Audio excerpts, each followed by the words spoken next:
I'm Elton Sherwin, a Silicon Valley venture capitalist and the author of Addicted to Energy. Today's question: if improving energy efficiency saves so much money, why isn't everyone doing it?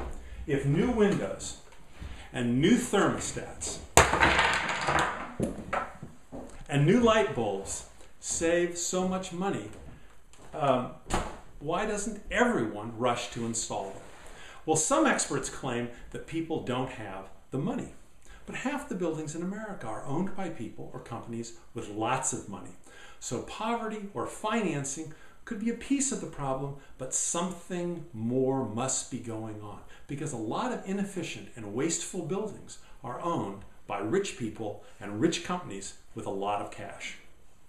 So a piece of the problem is what economists call the principal agent problem, or a problem of split incentives. For example, an apartment manager who doesn't pay the utility bills is not incented to buy more efficient refrigerators or more efficient water heaters. But even this doesn't completely explain the problem either. There are lots of situations where there are no split incentives. So even when rich people and rich companies own their own buildings and work in them, or own their own homes and live in them, they still do very inefficient and wasteful things. Why?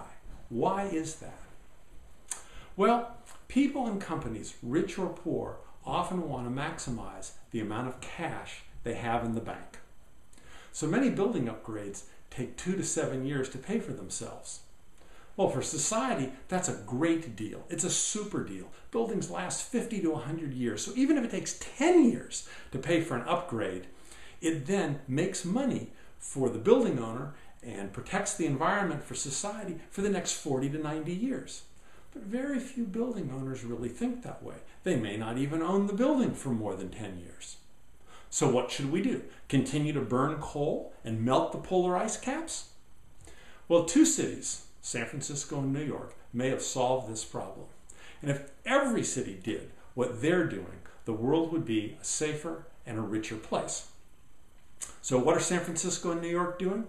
They're scoring, grading all their buildings and posting the scores on the internet. They're using the Energy Star 1 to 100 rating system. A 1 means that the building is in the bottom 1% of similar buildings in that climate zone of the same size. And 100 means it's in the top 1%. So why does this work? Well, some people are embarrassed into action by their low scores. And some people are motivated, the overachieving types, to greatness, attempting to get 80s, 90s, 95s, and some even 100s. San Francisco and New York made the grade with no new taxes. They've solved the problem in one fell swoop, called benchmarking and disclosure. It motivates building owners to invest, and it makes the buildings more profitable while it creates jobs and protects the planet. Your city can make the world a safer and a richer place for your children and grandchildren. Here's how. A 5-point plan. Step 1. Copy San Francisco's benchmark and disclosure law exactly. The rule's a little simpler than New York, so it's an easier law to copy and mimic in your town. Step 2, have City Hall lead. Disclose the Energy Star ratings of every city-owned building and post the scores of the city-owned buildings right on the front door. Lead by example. Your city will save a great deal of money and reduced utility bills. Step 3, send a window sticker to all the building owners scoring 80 or above, your top 20%. They don't have to post them, but some of them will post them and create a little competition around town. Step 4, announce an award program. Have your mayor do it. For the great buildings, the top 10%.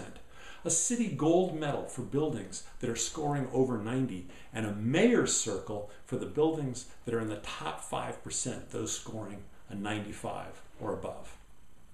And finally, step 5 for private homes. Now, we've been talking about commercial and government buildings, but let's talk about residences for a second. When a home is sold, put the last 2 years of total energy bills on the residential MLS, the multiple listing service, so that people who are buying the home can see how expensive it has been for the last 2 years to operate.